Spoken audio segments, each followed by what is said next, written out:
Moscou, le Soviet suprême vote la constitution Brejnev et lui donne un numéro 2, Kuznetsov. Espagne, un gouvernement de la droite au PC pour faire face à la crise. Georges Marchais aux socialistes, vous faites le jeu du grand capital. Giscard aux rapatriés, l'indemnisation est un pacte équitable. Les rendez-vous littéraires du journal d'Antenne 2, ce soir, Jean d'Ormesson.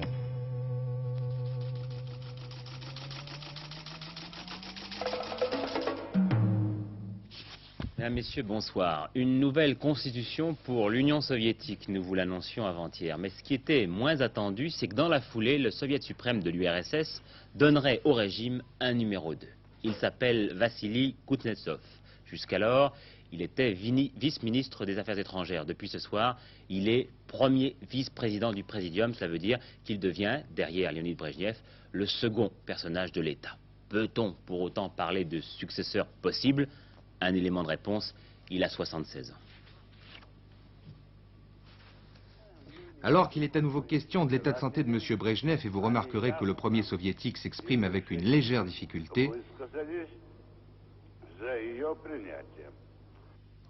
l'élection du premier vice-président de l'histoire de l'URSS, prévue dans la nouvelle constitution que les députés soviétiques réunis ce matin au Kremlin viennent d'adopter, cette élection pose déjà un certain nombre de questions.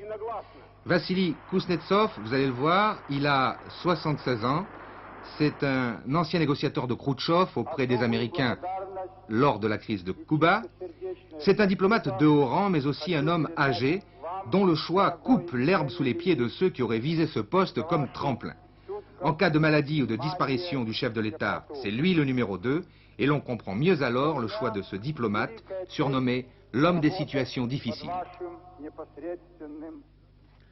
C'est un tournant d'importance que va prendre l'Espagne ce week-end. Tous les principaux dirigeants des partis politiques vont se retrouver autour d'Adolfo Suárez, le Premier ministre, pour conclure ce que l'on appelle là-bas le pacte de salut national et qui correspond très grossièrement au compromis historique à l'italienne. Seulement, à Madrid, il s'agit de s'unir face à la grave crise économique que traverse l'Espagne. Aujourd'hui, il semble de plus en plus improbable que le gouvernement parvienne à ce pacte social. Les syndicats, plus soucieux de renforcer leur position que de se couper de leur base, ne veulent toujours pas en entendre parler. C'est sans doute dans cet esprit que le Premier ministre, Adolfo Suárez, vient de lancer la balle dans le camp des partis politiques de l'opposition en leur demandant de participer avec lui demain et après-demain au palais de la Moncloa à une sorte de sommet politique qui devrait déboucher sur une espèce de compromis à mi-chemin entre les avantages que peut présenter un gouvernement de coalition et la promesse d'une neutralité parlementaire. De ce sommet politique, Adolfo Suárez peut sortir dimanche soir comme l'homme le mieux armé pour lutter contre la crise qui menace le plus l'Espagne, la crise économique. Il peut en sortir également avec un blason un peu redoré à la suite des nombreuses hésitations qui ont caractérisé la politique gouvernementale depuis les élections du 15 juin dernier. Et hier soir, c'est 1,5 million de personnes, malgré la pluie, qui ont défilé pacifiquement pour protester contre la vie chère en Espagne. Sachez que l'inflation pour 77 va frôler les 30%. Une manifestation précédée la veille par un autre meeting organisé par les principales centrales syndicales et qui traduit bien, je crois, l'importance de la crise.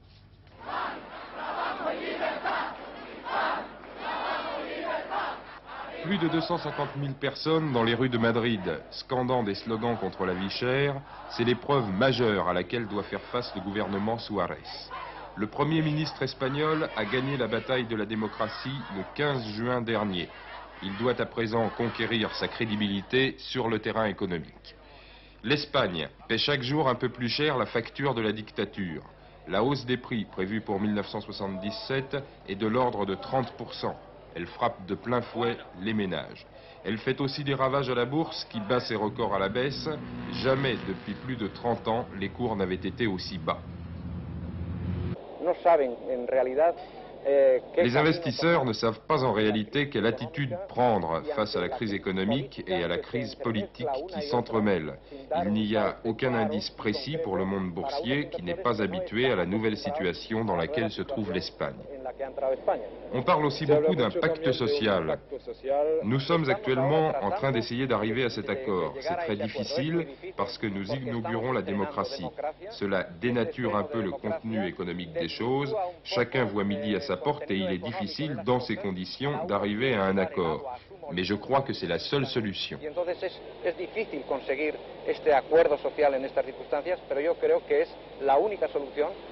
Un pacte social pour combattre l'inflation en ralentissant la course prix-salaire, c'est l'idée des économistes du gouvernement. Il faudrait pour y parvenir signer un accord. Les grandes centrales s'y refusent tant que ne sont pas rétablies les libertés syndicales dans les entreprises, et il y a plus. Les syndicats, au moins l'UGT, va demander toujours aux travailleurs de défendre ses intérêts. Nous ne pouvons pas supporter d'être les seuls à payer les prix de la crise. Nous avons pleine conscience de la nécessité d'arriver à de nouvelles situations qui provoquent moins de conflits, mais nous n'allons pas faire des pompiers de la situation sociale. Pour gagner les syndicats à sa cause, Adolfo Suárez promet des élections syndicales avant le 15 novembre.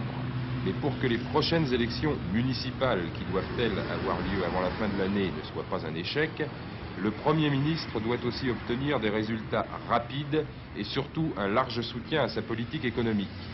Sans pacte social, dit-on en Espagne, le gouvernement sera en difficulté, c'est vrai.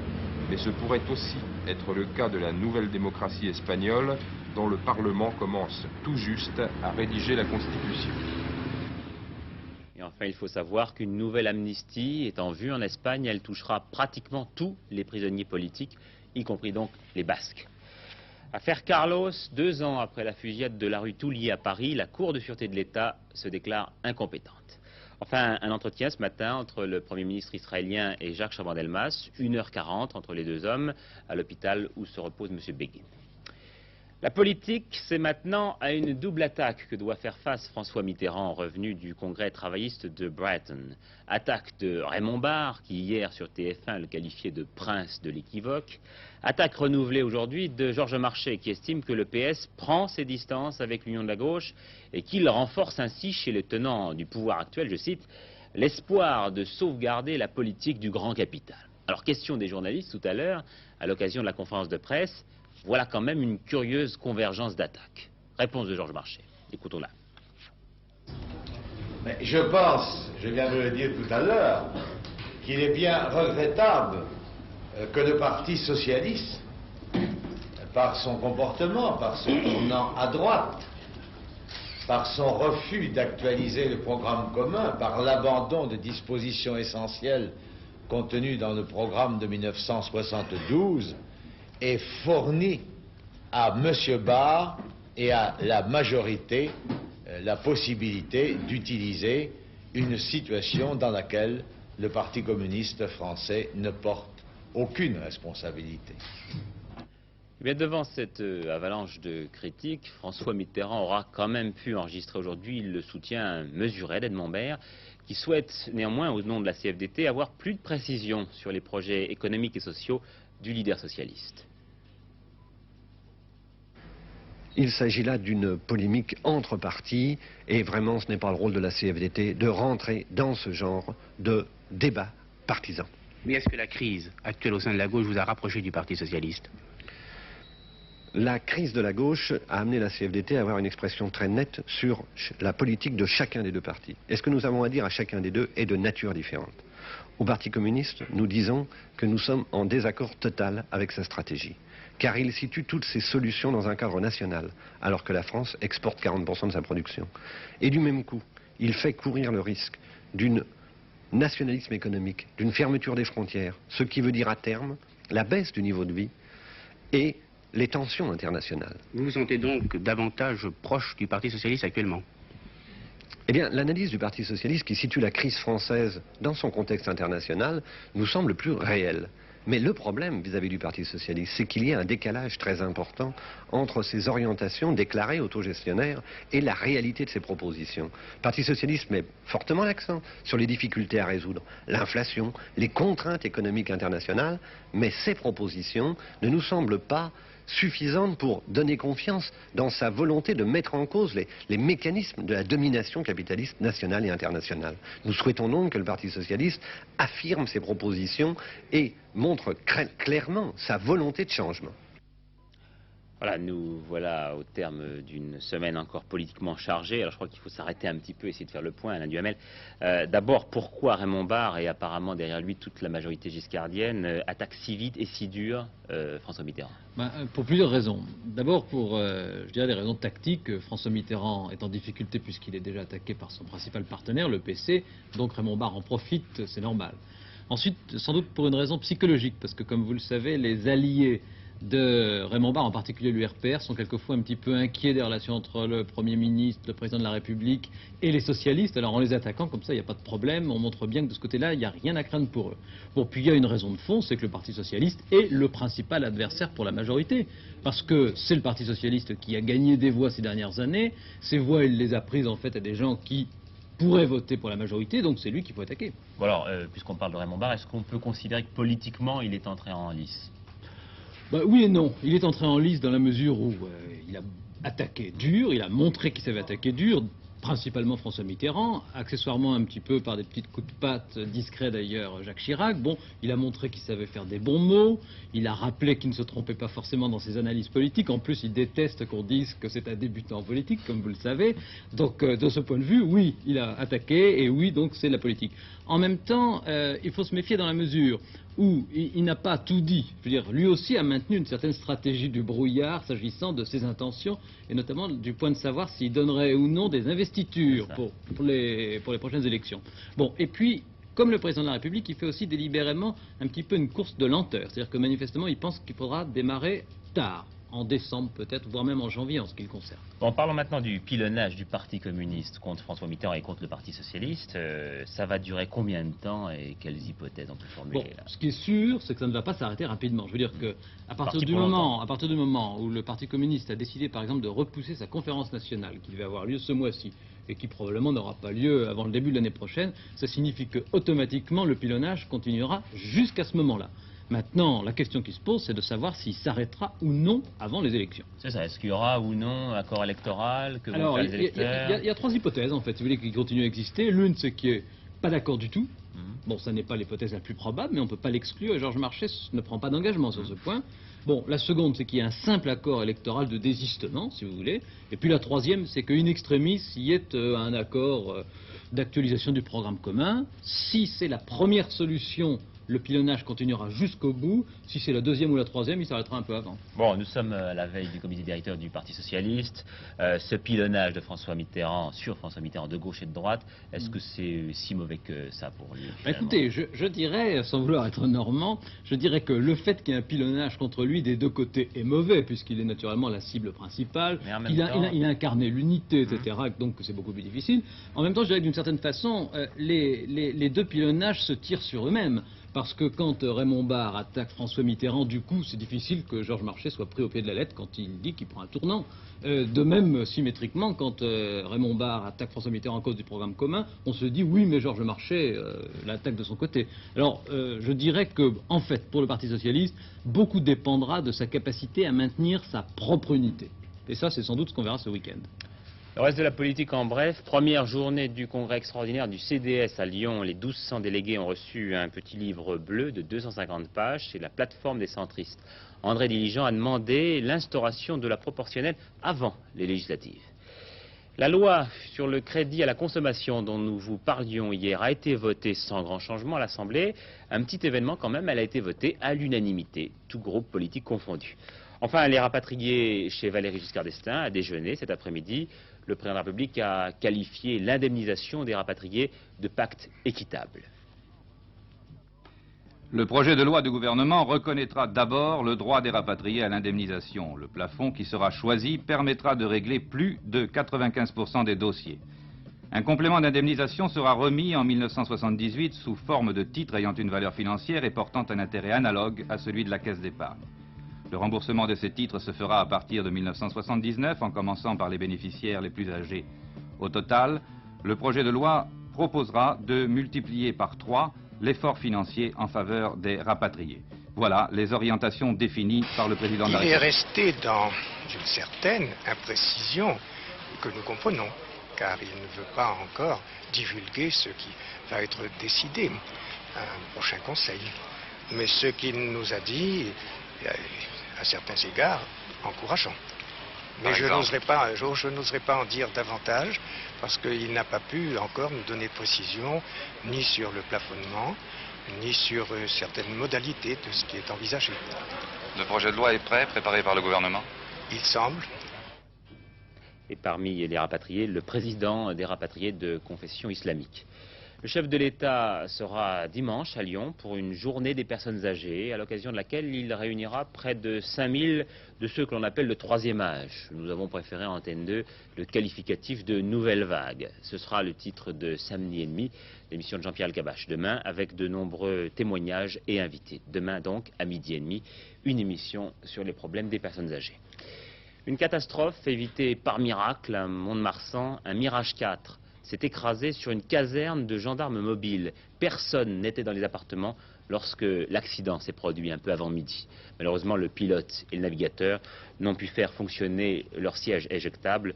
Tous deux ont péri dans l'accident.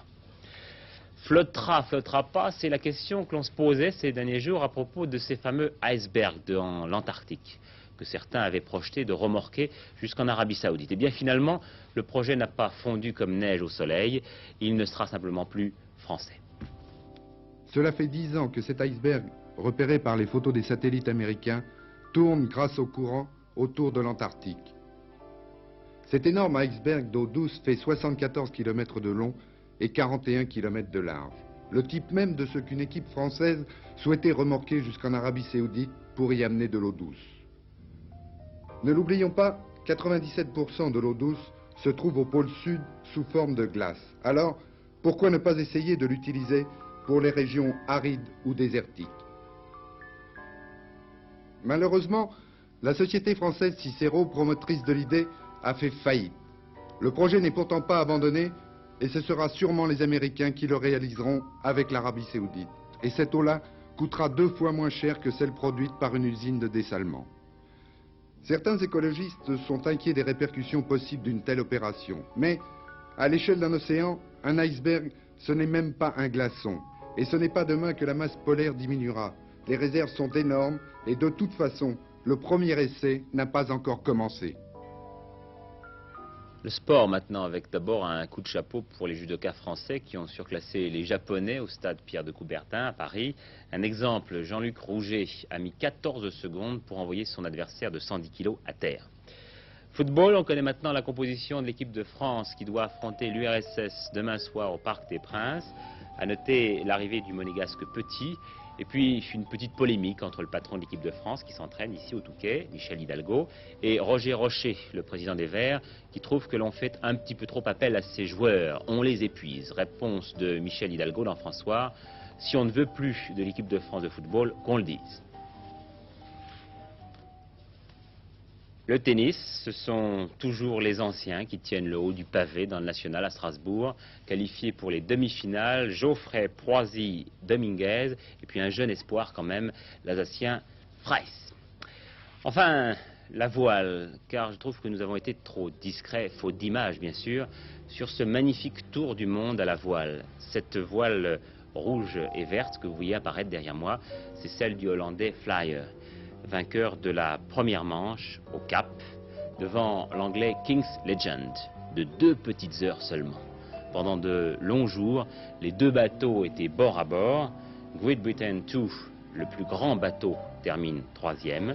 Les Français Gauloise et Neptune sont attendus ce week-end.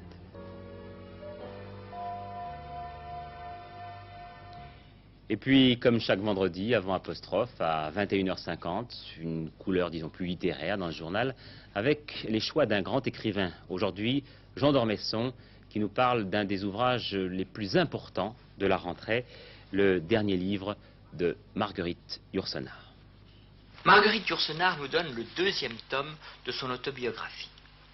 Les lecteurs se souviennent peut-être du premier tome qui s'appelait Souvenirs pieux. Voici le second, qui s'appelle Archives du Nord.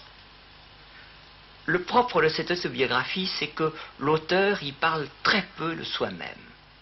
Dans Souvenir pieux, Marguerite Yourcenar partait du jour de sa naissance et remontait le temps, évoquant successivement sa mère, sa grand-mère, etc. Dans Archives du Nord, Marguerite Yourcenar suit le chemin inverse. Elle descend le temps. Et elle commence assez loin, puisqu'elle commence à la préhistoire. Nous voyons ensuite la conquête de la Gaule par Jules César, la Flandre au Moyen-Âge, les Flandres françaises, le XVIIe et le XVIIIe siècle.